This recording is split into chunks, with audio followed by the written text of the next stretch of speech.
Pirkei Eliezer, Parak Lamed. We've been discussing the last few fucking the 10 tests of Avram Avinu. So now we're up to the 9th test. The 9th test we spoke about earlier when we went through the chart.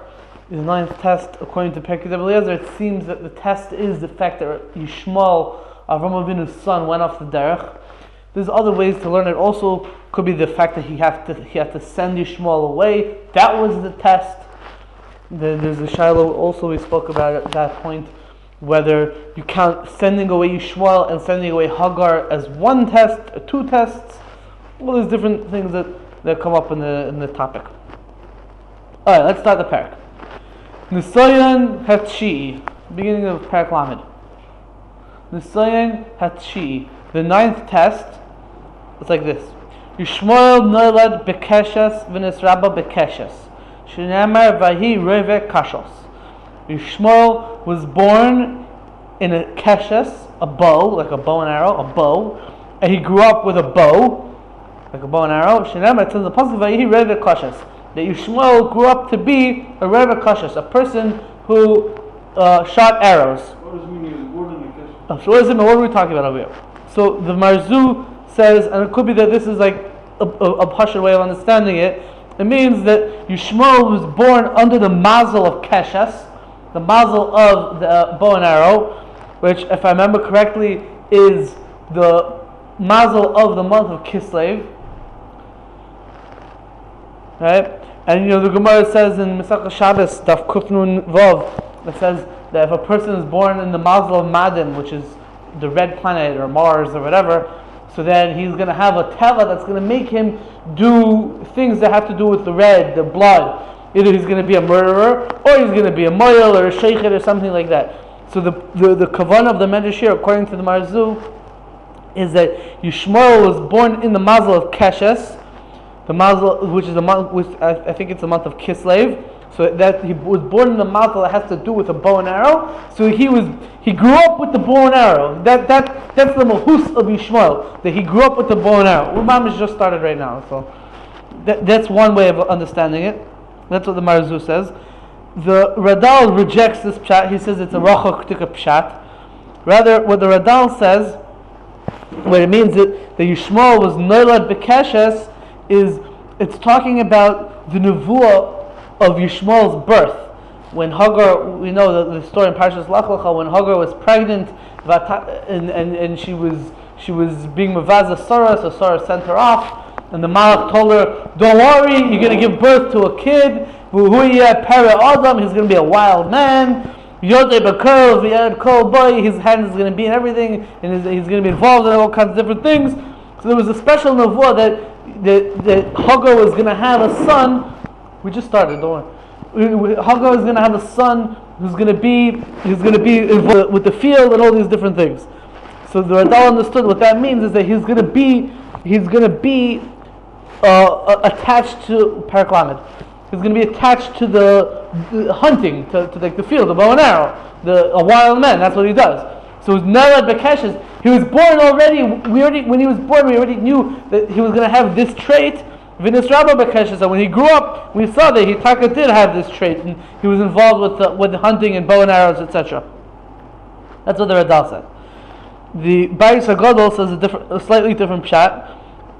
Bayis HaGadol says that when it says Yishmael noilad bekeshes v'nisraba bekeshes, he wants to change the girsa. It says Yishmael noilad not bekeshes with the bow and arrow or through the bow and arrow, noilad mi keshes. He was born through keshes, which he understands that the word keshes over here doesn't mean bow, like we're saying bow and arrow. That's what keshes is. Bayis HaGadol says that keshes means like as a lashon of like kasha, of like difficult or strong, or hard. And he said that what the Medrash means to say is that Yishmael was born from somebody who was like strong-willed. Hagar had a kshias arif.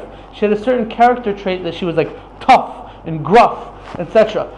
So when it says that Yishmael was born from Keshes, from somebody who was tough and gruff, and when he grew up, that's how he grew up, to be tough and gruff, and he had these bad midas where he was angry and nasty and these type of things. And that's what it means in the Medrash. But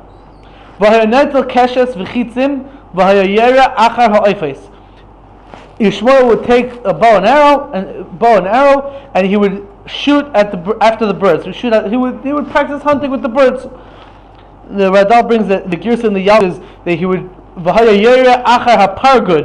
he would shoot after behind the fence or behind the curtain. So the Radal understood that what that means is that he would shoot behind the curtain so that like Avram Avinu wouldn't see him being involved in hunting. Then he has a different Girsa. It was Achar HaPargiais, that Yishmael was shooting pargiais or small birds. So he doesn't say this, but I would assume that the point of saying small birds is because a small bird, any bird, is a moving target. So you have to be really trained in order to properly hit a bird with a bow and arrow. But a small bird is even more difficult. So like he was like mamish, a skilled expert, a marksman in bows and arrows. That's what I understand the Medrash is trying to say.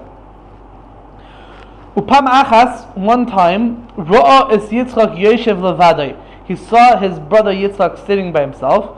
V'yara alav chetz lahargai, and he took his arrow and shot his arrow at Yitzchak in order to kill him.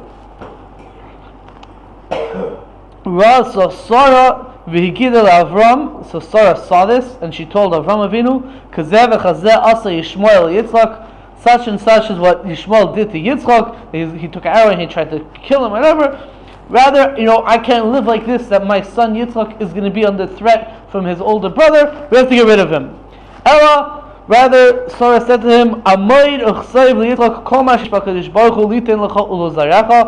rather, get up and write a document to Yitzchak attesting to the fact that you're bequeathing to him everything that Hashem had promised to give you and your descendants. The way the Radal has the Gersa, the next word is Bechayacha, in your lifetime. And we spoke about earlier, if you remember way back, Parak Beis, we spoke about how was it that Avram Avinu was able to bequeath all of his possessions to Yitzchak and exclude Yishmael. So one of the heter, because the Gemara says that you're not allowed to give away the inheritance from one kid to another kid. So how could Avram Avinu do that? So it said one of the heterim was that he gave all of his possessions to Yitzchak as a present while he was still alive. So it wasn't considered an inheritance. It was giving him a present.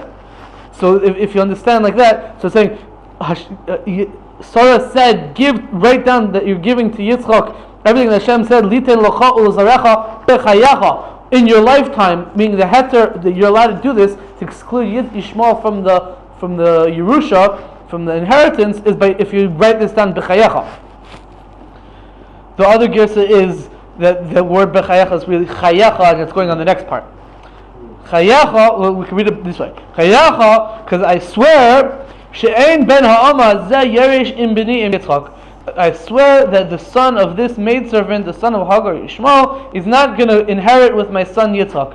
They're not going to split the inheritance. My son Yitzchak is your legitimate heir, and Ishmael is an illegitimate child. Not illegitimate child, but he's illegitimate when it comes to the inheritance.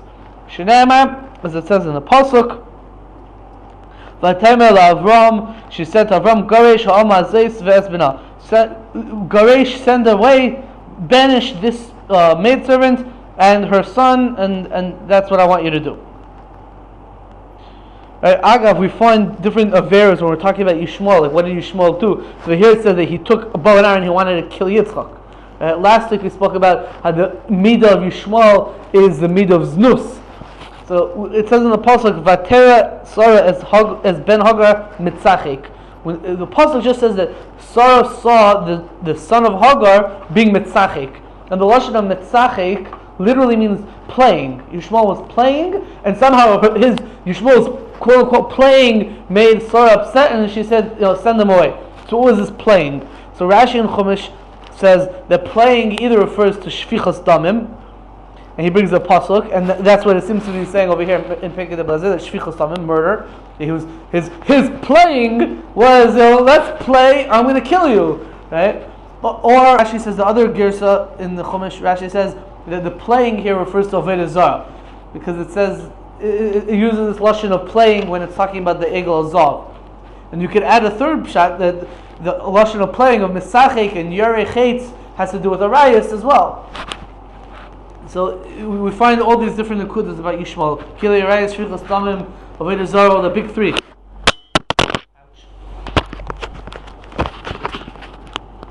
Okay.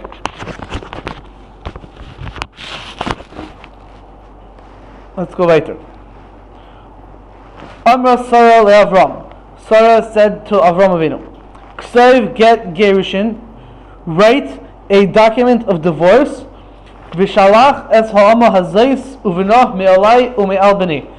Write a document of divorce and send away this maidservant, Hagar, and her son, Yishmael, from upon me and from upon my son. The Radal explains that from upon me means that send away Hagar so that she won't be like a competition against me. Send away Yishmael so he won't be a competition against my son Yitzchak.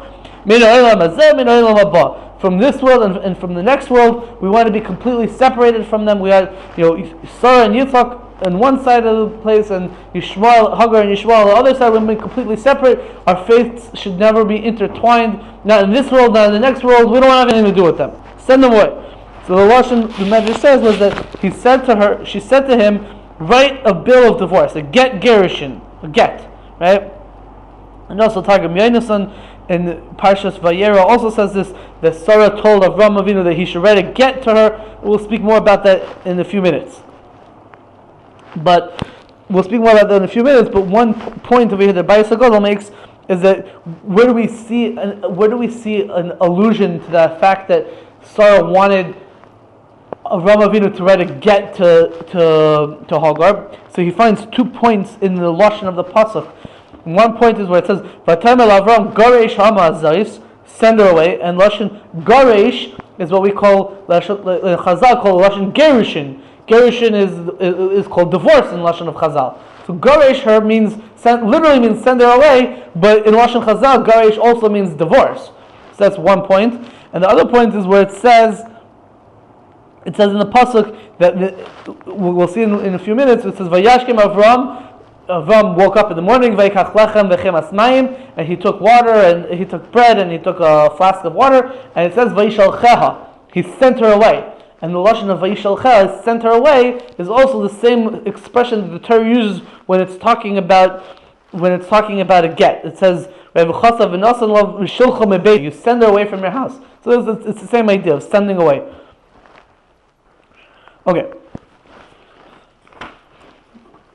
Let's go right there. Umikol harois. Fine. So Sarah says to Avram Avinu, I can't take this anymore.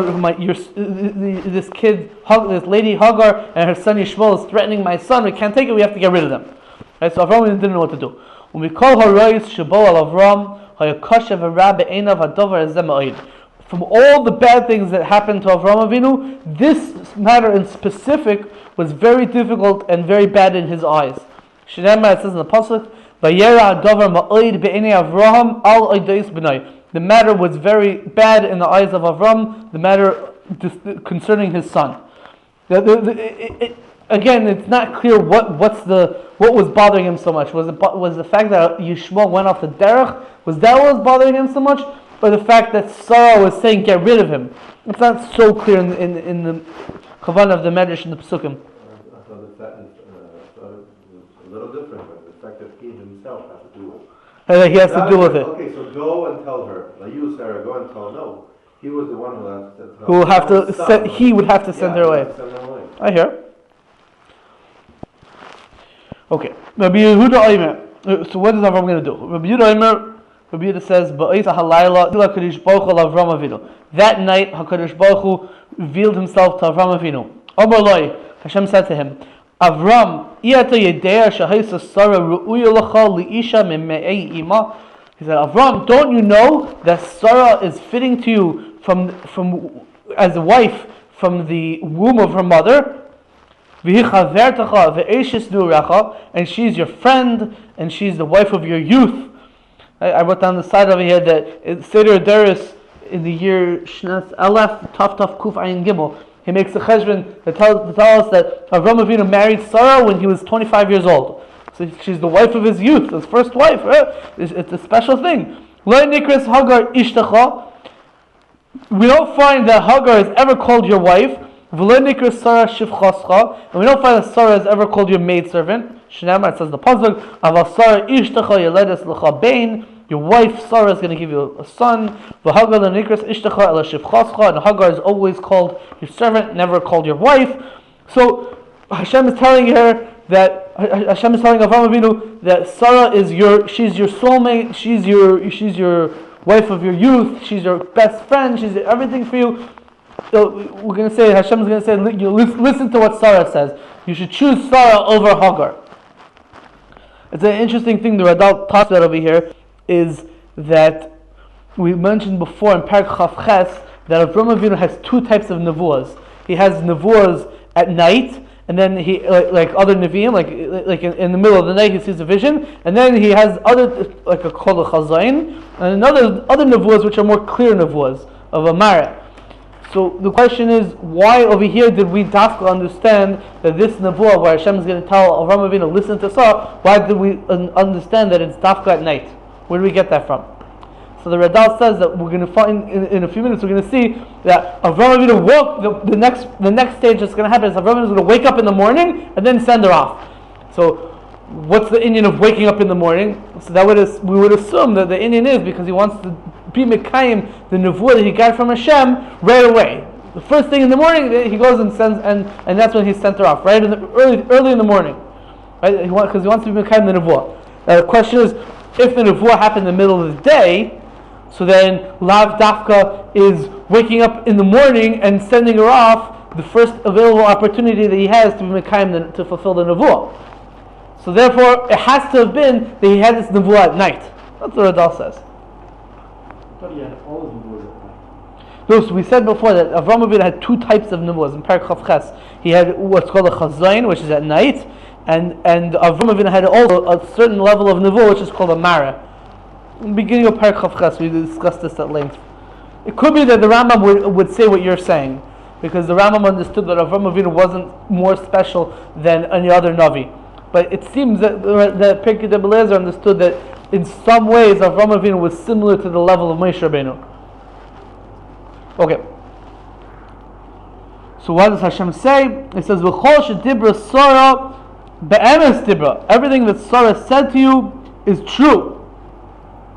Everything she said is true. This story that Yishmael was trying to kill Yitzchak, it's true. Don't doubt what she says. Al yera beinach al anar v'al masacha. It shouldn't be bad in your eyes this matter about the child and about maidservant. Shnemar v'yemer lekim al Avram al yera beinach al anar v'al masacha. Rather, Hashem said to him, Kol asher temer lecha Sarah asay. Everything that Sarah tells you to do, you should do. Right? So Hashem's basically telling Avraham Avinu, don't make your own cheshbon of what to do. Just listen to what Sarah says and go with her. And of course, we know Rashi says in Chumash that Sarah was on a higher level of nevuah than Avraham Avinu, so she had a better insight in what to do. So Hashem is saying, you should be machniah yourself to her decision. Don't try to make your own decision. Possibly because Hashem is saying that you're negeh b'davar. You can't be impartial because you have a certain love for Yishmael that not necessarily Sarah has. So because of that, you're drawn more towards having Rachmanas on Yishmael that if you were being objective, you wouldn't have otherwise had. So saying, listen to Sarah, don't listen to your own instincts. When it said over here that Hagar is never called his wife, it's always called a shivcha. So the Radal points out an interesting thing, that even after he gets rid of Hagar, we still find that she's called his shivcha.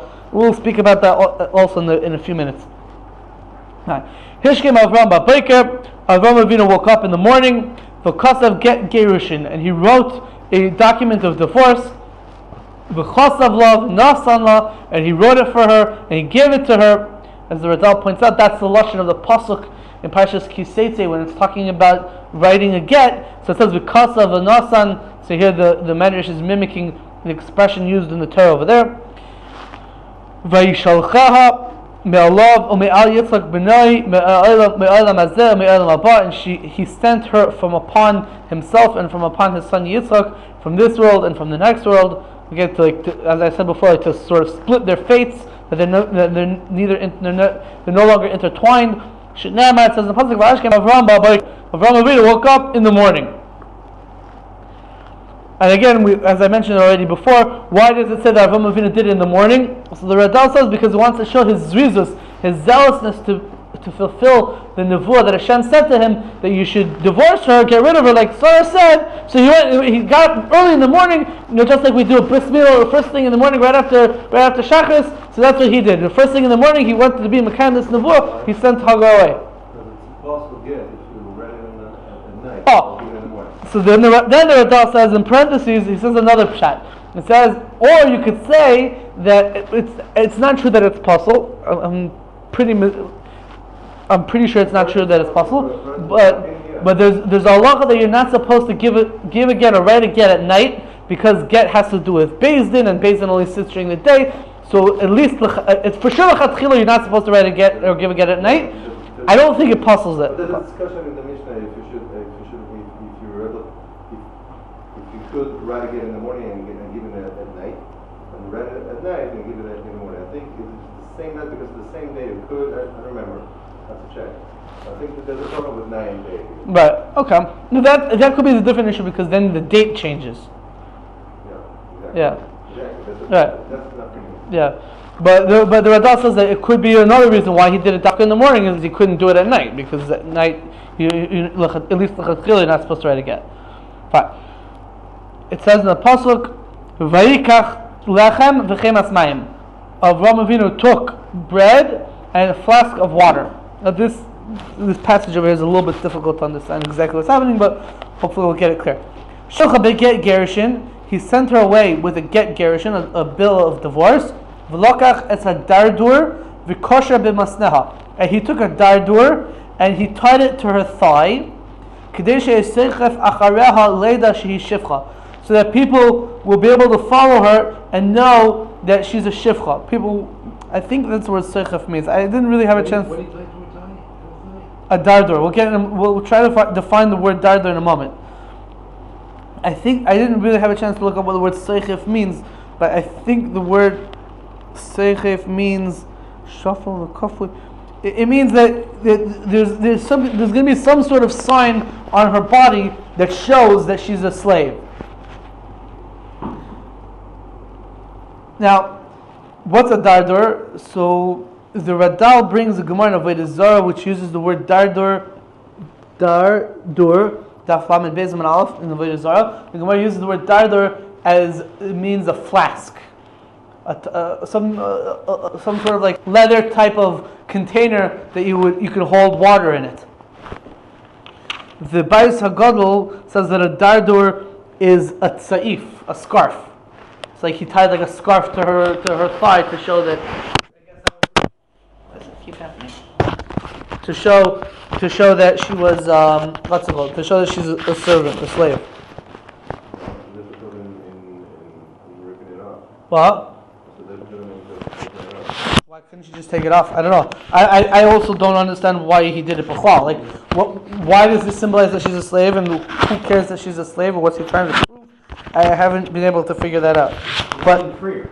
What? He didn't free her as a slave. Oh, so we'll get to that in a few minutes. But that's a good question. Well, he didn't free her as a slave, but my question was, over here it says that he was not called his wife, and yet here he's giving her a get.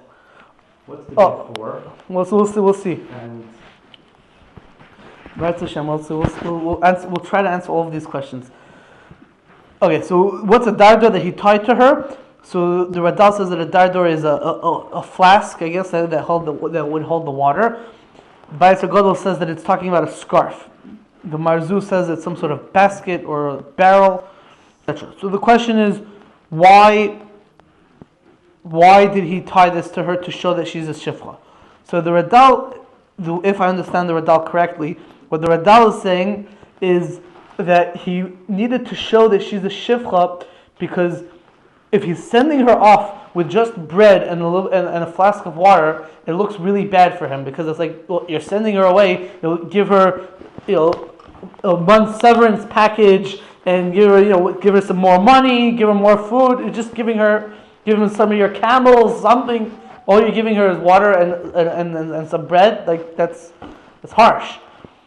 So the Radal understands that the reason why Avraham Avinu did that was because he wanted to show that he's taking the nevuah seriously. The nevuah was that you should treat Sarah like your wife and treat Hagar like your shifcha. So he's saying, okay, I'm treating her like a slave. She's a slave. I'm sending her away. I'm not going to treat her like.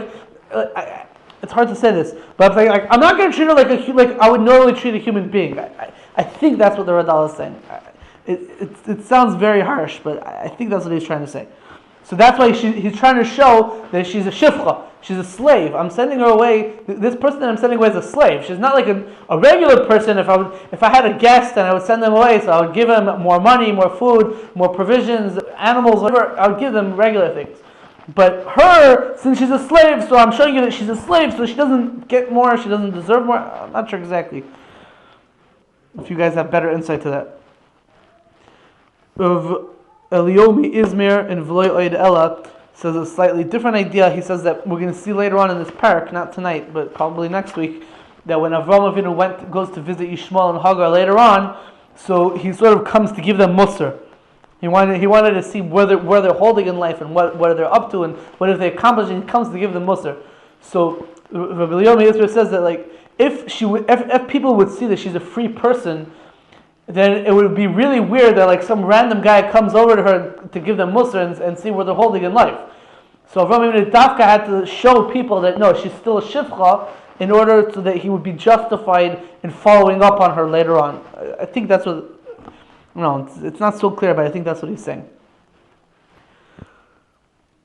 Interestingly, it says in the Medrash over here, we said that he tied whatever this dardur is, he tied it to her thigh.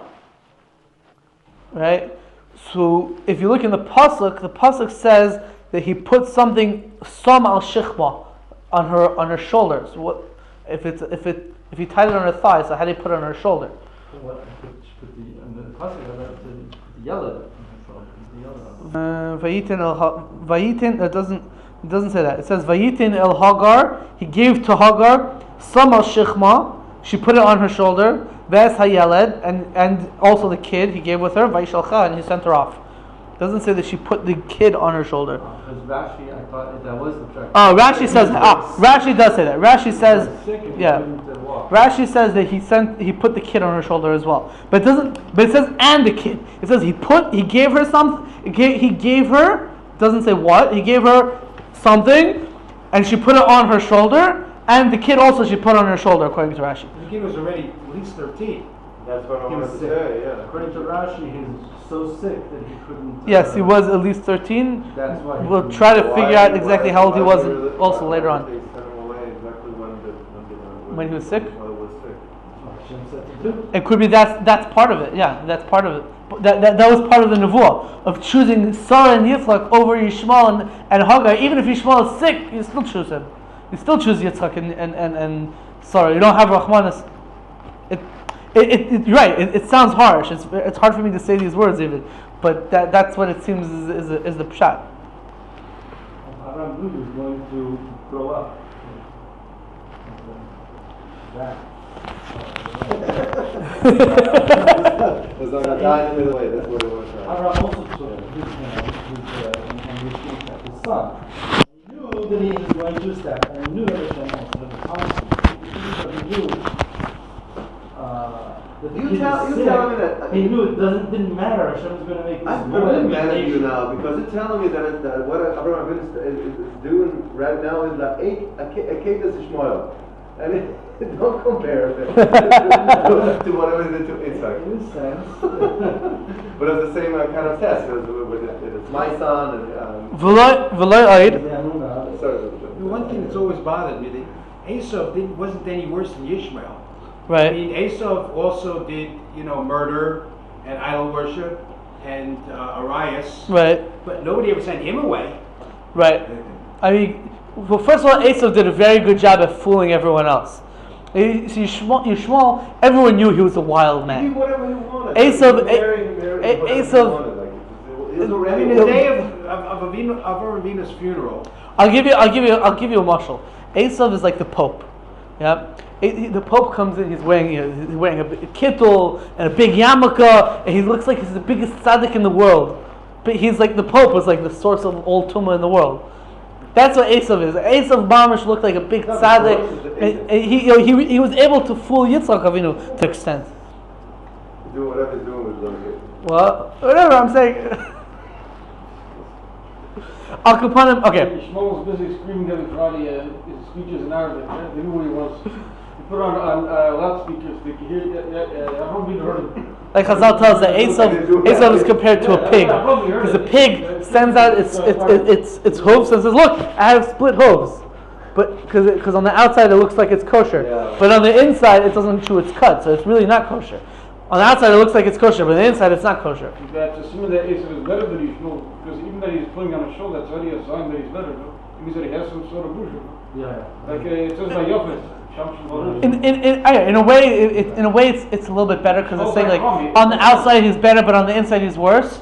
But in a way, it's like, well, maybe if he talking knows where he should be holding, so then he should try to work on himself. Yishmael is not a wild man. Esav is a little bit, he's a wild man, but he tries to make himself look like he's not. I think that's not the case. I'm sorry. I think this Yeah. At this point, like if the animal doesn't have both of the signs, Yeah. and you find one that has one of the signs, don't eat it. It doesn't allow you to eat half of it, or maybe they'll think, oh, it's a half kosher. No, that's the biggest chiddush. Even though it has one of the signs, you're not allowed to eat it. Okay, fine. No, that's Pasha Pshat. But I'm saying that there's an idea that that the pig is kosher on the outside and not kosher on the inside. Yeah. Fine. V'loy oid. Not only this. Also,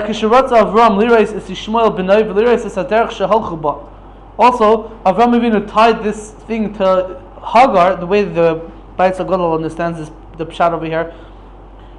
By the way, 1 second. The Bayis HaGadol understands the pshat over here is that what we're saying is that not only did he tie this thing to her so that people will know that she's a shivcha, but also because later on when he's going to want to go visit Ishmael, so he was going to want to know where they went. So basically what he did was he tied, you think about it like this, you tie a red scarf to the lady's foot, and then you watch her going down the road and you can see which way she's going and you could follow with your eye as far as you can see, and then you know, okay, this is the way they went. And then later on, if I want to follow them and catch up with them, so I know they went this way. That's what the Bayis HaGadol explains it. The Marzu says that no, V'loy Oid is going on what he did for them. That he accompanied them as far as he could see them going down the road. That's what the Marzu says. The Bayis HaGadol, the Radal says that he disagrees with the Bayis HaGadol's pshat because he says that you can't be there because that he wanted to follow where she's going so he could catch up with them, because we're going to see later on that he went to visit Yishmael 3 years later. So if it's 3 years later, it's hard to say that, because I saw her going down this road because of the thing on her scarf or the scarf on her foot, so then I'll be able to know where she is because it's 3 years later. So why should I tell you where she is now?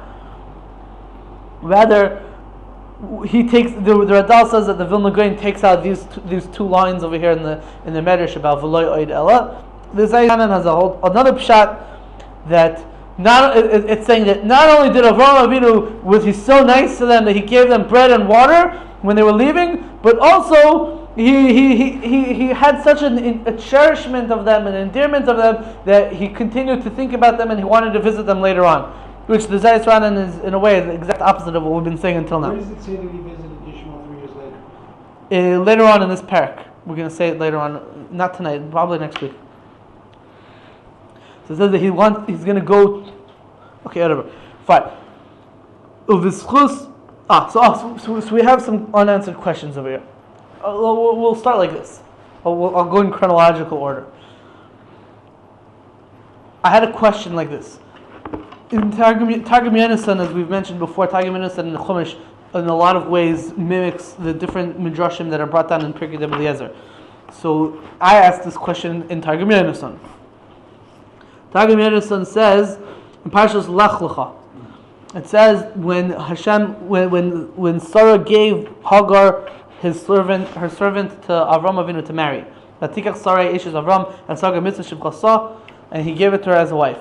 So it says in Targum Yonasan, Parak Tes Zayin Pasuk Beis, it says that Sarah said to Avram Avinu, Bono shivchasi ulay ibana mimena, right? Have relations with my shivcha. Maybe we'll be able to build a family through her. So Targum Yonasan says, Ulevas amasi, go upon my servant, va'acharina, and I'm going to free her. Ma'im isbani mina, maybe I'm going to be able to build a family from her. So Targum Yonasan says that Sarah freed Hagar before she gave her over to Avram Avinu to marry her. That's what it says in Targum Yonasan Parshas Lech Lecha. Now, in Parshas Vayera, in the story that we're talking about over here, it says Avram Avinu, he wrote it. Targum Yonasan says Perek Chaf Aleph Pasuk Yudalid. It says that Avram Avinu wrote a get, and he sent off Hagar with a get, and it says the same thing as the Pirkei Blizzard. It says, and he tied upon her something to show that she's a slave. Yeah. Now the question is like this: if she was already freed before he married her, if Sarah freed Hagar before Avram Avinu married Hagar, so what are we saying over here later on in Parashas Vayera, that when Avram Avinu sent off Hagar, he tied something to her to show that she's a slave? She's not a slave. Sarah already freed her before Avram Avinu married her. You hear the kasha? In Parashas Lech Lecha it says that before Sarah gave Hagar over to Avram Avinu to marry her, so Sarah, who was the master of Hagar, Hagar was Sarah's slave, so Sarah freed her. He freed her. She freed her. Right? And now, in Parashas Vayera, when we're talking about Avram Avinu sending off Hagar, so it says that he tied something to her to show that she's a slave. But she's not a slave. Sarah freed Hagar. Before he married her, she freed her. So now when you're sending her off, she's a slave? Yeah. I wanted earlier to ask you about Avram Avinu being married to a slave. We'll get to that too. That's the next question. Part of the question. Yeah, in a way it's part of the question. And he had to send her, like, I don't know. So when if you get to a slave, there's a get to slave, but it says the get here, you told me it was a get, Isha. Gerushin, right. The Gerushin. That's what it seems like. So we'll hopefully we're gonna ask these questions. We're gonna have some geschmacka answers, but I don't know if we're gonna have a real solid answer, in my opinion at least. Okay, so this is the question that I asked. This contradiction, it seems, in Targum Yonasan. It's on one hand it says that in Parashas Lech Lecha that Sarah freed Hagar before Hagar married Avram. On the other hand, in Parashas Vayera it says that when Avram Avinu sent her off, he tied something to show that she's a shivcha. How could she be a shivcha if Sarah already freed her? Can I try? Huh? Can I try? Can you try to answer it? Yeah. She was a shivcha. She was freed. She got a get, and she get back to being, she went back. What's it called? She came back to being a shivcha. So we're going to see somebody who says a very similar idea. We'll have to get to that. But this is a question I asked when I was a bacher many years ago, when I was a bacher in Lakewood. I used to go on Friday nights to the house of Rav Yitzchak Sorotskin. He's like the retired Rosh Hashiva of Telz.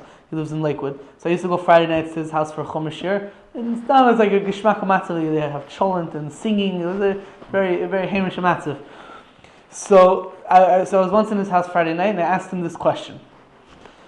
So Rav Yitzchak Sorotskin, if you ever heard of it, he used to be Rosh Hashiva in Telz. He wrote a lot of Sfarim.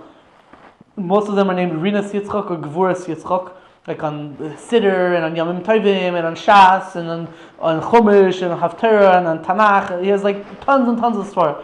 Yeah, I think he has like 4 or 5 sets of Sfarim just on Chumash. Rinas Yitzchak and Gvuras Yitzchak, etc. So I was in his house. I asked him this question, and one of his Sfarim was sitting on the table when I was talking to him. So he points to his sefer. And he says, "Oh, look at my sefer. I talk about this." So I looked it up. I opened it up, and he says a very interesting answer. As I mentioned before, even after Hagar was sent away, etc., she's always referred to as the shifcha of Sarah, or the maidservant, or shifcha, etc. That's the lashon of the Torah. So why does the Torah continue to call her a servant even after she was already freed? Or even after she married Avram Avinu, etc., or whatever. So the Radal actually over here in the Hisofis Is Beis, the Radal sort of talks about this, and the Radal says two ideas. He says, could be that even after she's no longer a Shifcha, the Torah still calls her a Shifcha because she used to be a Shifcha.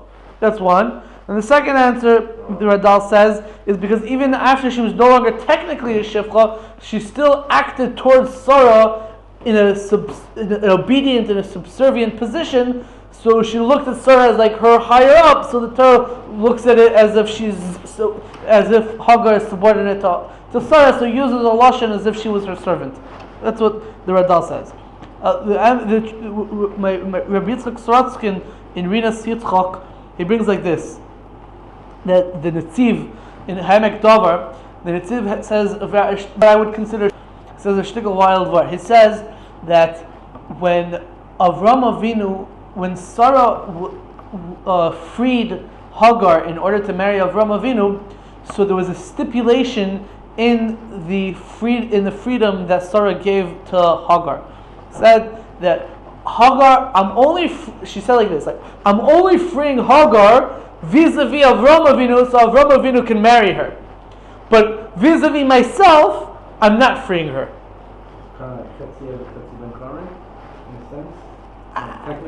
We're going to see somebody that says such a thing, but I don't know if this means that. I'm not sure if that's what the Netziv means. Sounds again a little bit. This is like, it's like mamish hair splitting, but it's like this question is like obligates us to do some like heavy hair splitting over here.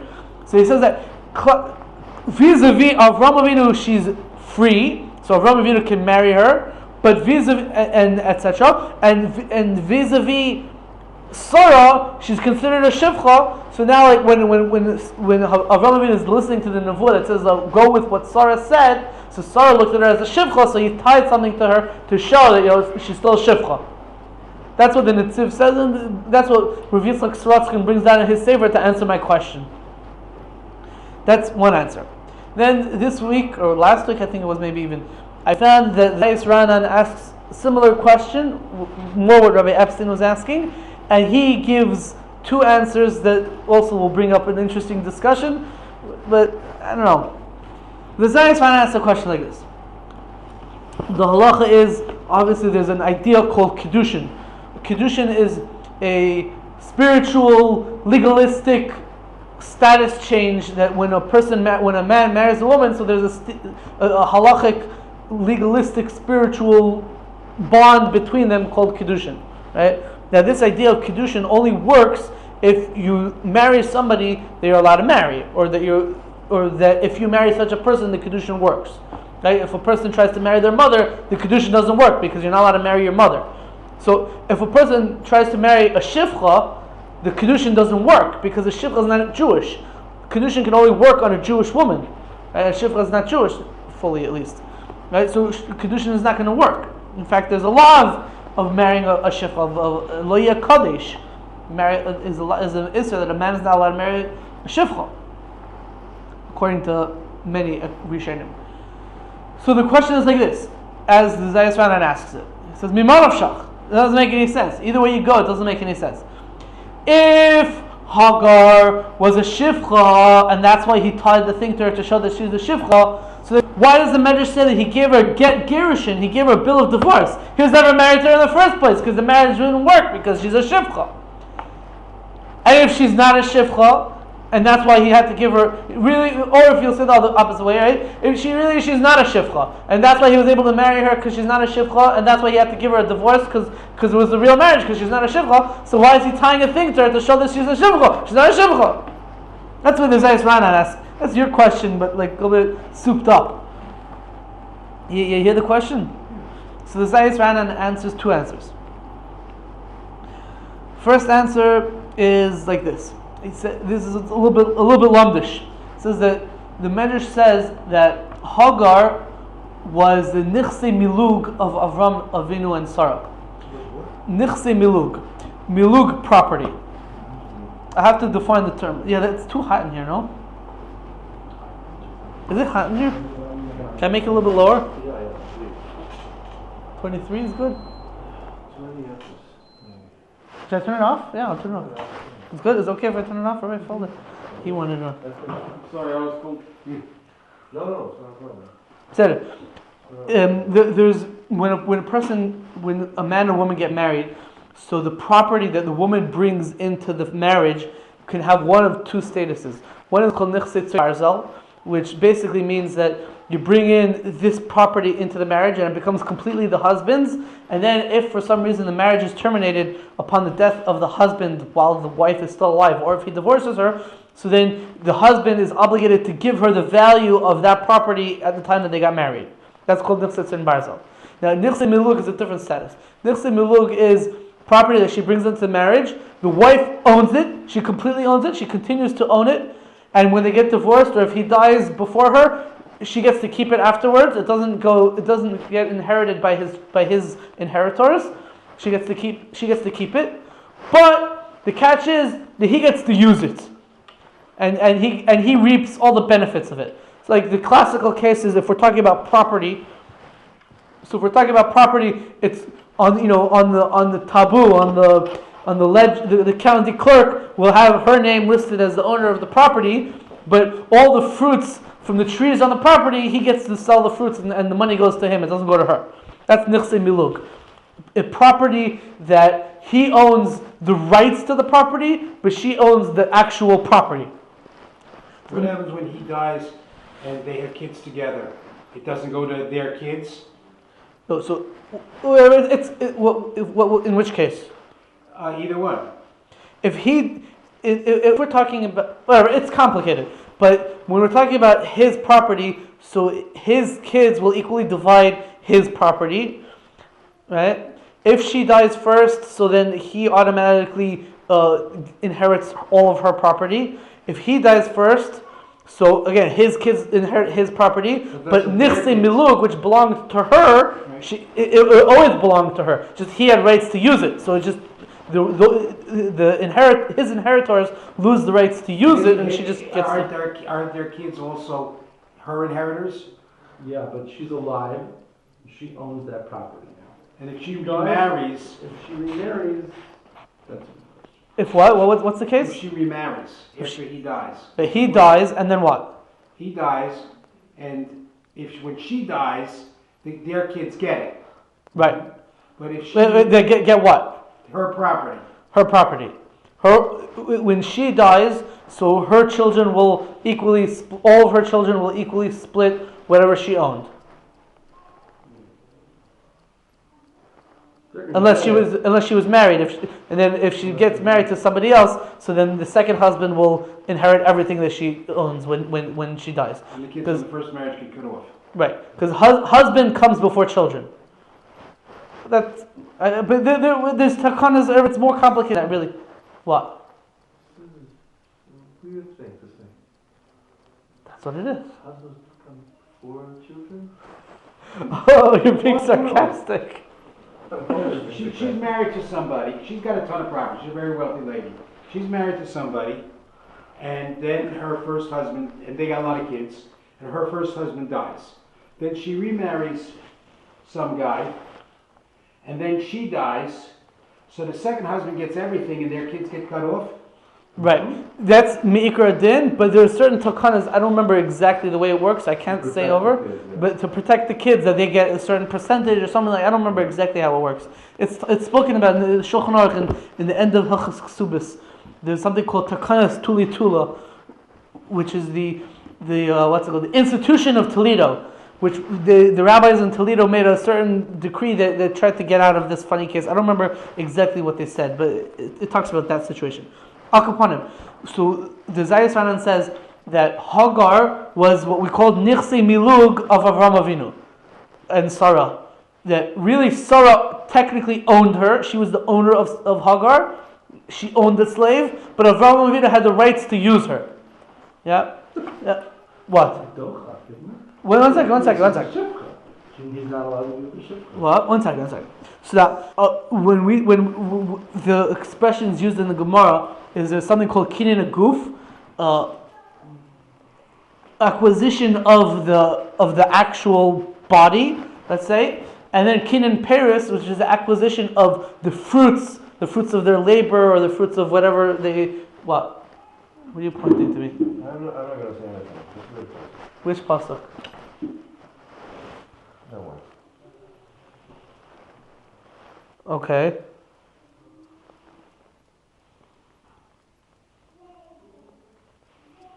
Not sure what you're trying to say. I'm trying to say that it maybe explains the person who, I don't remember, who said that according to Let's just Sarah, she was the Shifra, and Abraham, she was a free woman. Well, that's what you said It says before. why? Because it says in Bilah and Zilpah also was Yaakov married her as them. He married them, so and they continued being a shifra. Well, but I don't know what I didn't look at what the Mefarshim said, but Misama, the Mefarshim will say over there that they were freed before he married them. It could be, I don't know, I have to look at it. Okay. But Al Kapanim, so what we're saying here is that Avram Avinu owned the rights to Hagar, and Sarah owned the goof of Hagar. Sarah owned her technically, and Avram Avinu had the rights to use her. It's called kinyan peris and kinyan goof.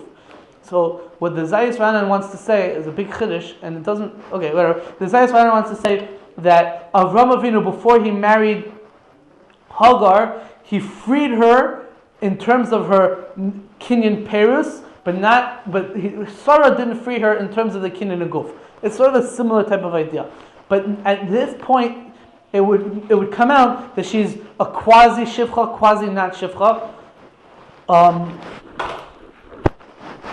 Quasi shivcha, quasi I don't want to forget. Quasi shivcha, quasi not shivcha, and therefore if he would do kedushin to her, the kedushin would work, at least misafik, and then if he wants to divorce her, he would have to give a get. So he says that's why he gave her a get, even though technically she was still a shivcha. The Zayis Ranan asks it as a question in the Pirkei de Belizar itself. The Pirkei de Belizar says that he gave her a get, he tied a thing to show that she was a shivcha. So he's saying no, he gave her a get because misafek the kedushin worked because she was still a quasi shivcha. So when he married her, the kedushin worked. So he had to give her a get when he wanted to get rid of her. But since Sarah never freed the goof, the kinyan of goof, so she's still a shivcha. So therefore he tied a thing to her to show that she's a shivcha. That's the Zayis Ranan chat. It doesn't answer really the Targum Yonasan, because Targum Yonasan said that she freed him. It doesn't say that Avram freed her and Sarah didn't free her. So it doesn't really exactly answer my question, but it answers his question. Also, the lashon of the pasuk is vatitain, that she gave her.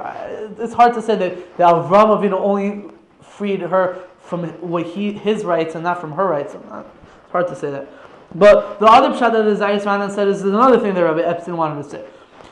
It says in the pasuk in Parshas Lach Lecha, when Avram Avinu married Hagar, so the lashon of the pasuk is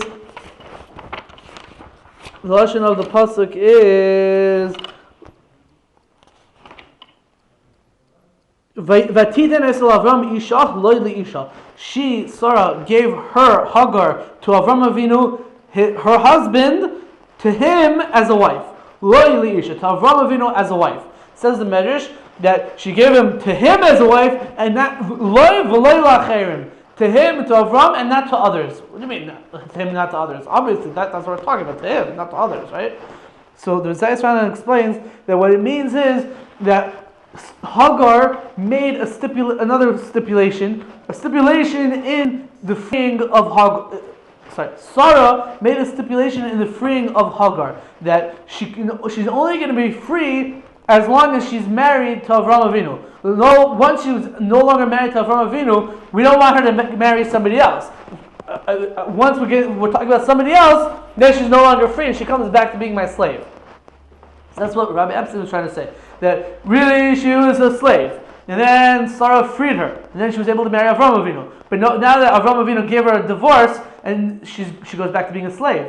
Because the whole stipulation in the freedom was that it's only as long as she's married to Avram Avinu. She's no longer married to him, so she's no longer his slave. She's no longer his wife, then she goes back to being a slave. That's what the Zayis Ranan wants to say. But it's funny. It's very difficult. Doesn't it require like some maneuvers, like you have to have a contract. Once you get, it's not a free one. There's a problem with the king over here. Yeah, you're right. I spoke to a friend of mine. His name is Yaakov Shor. He's actually a cipher, and he used to work for the Beis Din in Baltimore writing Gittin. So he's also he knows the halachas of Gittin very well, and he's I wouldn't say necessarily mamish an expert, but he knows what he's talking about. I told him the Zayis Ranan. He says it doesn't make sense because it gets puzzled, because there's a halacha that you need krisus. The Torah says that a get is called a get krisus.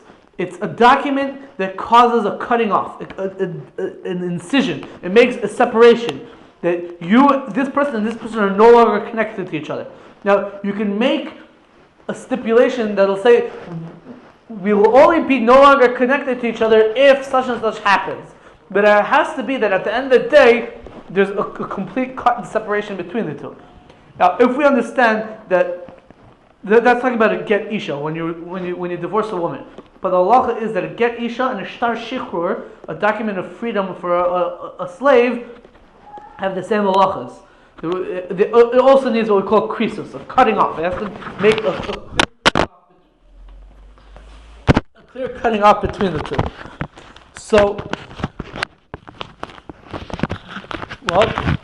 there's no pocket. This is not a pocket. This is a fake pocket. It's sealed. I'll go put him. What was I saying? Yeah, it has to be a complete separation. So, in this situation, it's not really a complete separation, because it's only a complete separation as long as she marries him. But then when she's no longer married, when Hagar is no longer married to Avram Avinu, so then she's no longer separated from me, and she goes back to being my slave. So it's very hard to say that works as a separation. That quoted that Sarah gave Hagar to Abraham the wife. Yeah, lo Elisha. Is that a problem for when it said over here that Hagar was never called his wife? No. So that was another unanswered question. So I think that what the way I read it, I carefully read it, that medrash, is that the Torah never calls Hagar Avram Avinu's wife, and the Torah always calls Sarah Avram Avinu's wife. Meaning, even if Hagar was technically Avram Avinu's wife, but the Torah never calls her that. It doesn't give her that legitimacy of calling her his wife. That's the way I understood what the Medrash was saying. It's not saying she wasn't his wife. She was his wife, but the Torah didn't recognize that as like a legitimate, like she's his wife. No, she happens to be his slave who through technical reasons, were able to make it that he can marry her, but she's not his wife. They always say, like, neshama is made up of two parts, a male and a female, right? So every person is really only half a person. The Gemara says in Yevamos, Kol Adam she'ein lo isha ein lo Adam. He's not a person. One of the Mepharshim says, why is he not a person? Because a person alone is only half a person. You have to, when you're married, so then I'm a half and you're a half, and together we're a whole person, right? So who was Avram Avinu's other half? It wasn't that the Nevuah is saying that it wasn't Hagar. Hagar wasn't his soulmate. Hagar wasn't his complementary. Hagar was someone who he happened to marry, but Sarah was really his wife. He asked the same thing like anyone who had two wives, like which one was his soulmate, which one was one that was connected to his neshama. What about Yaakov? Who was Yaakov Avinu's? Yeah, who was Yaakov Avinu's, right? Which one was the Iker one? Yeah, okay. We'll say that it's Rachel because we know that Rachel is a Kesef, Habayis, whatever. Okay, whatever. Was Hagar Isha or Pilegish? It doesn't say Pilegish by Hagar. It says Pilegish by. Right, it says Isha. It says Pilegish by Keturah, which we'll get to Keturah at the end of this parak if it's the same person, but that was in a different relationship. According to Rashi, it was the same person, right? Yeah. Maybe that was in a different. Okay. Should we go further, or we just stop here? Stop. Okay. Fine.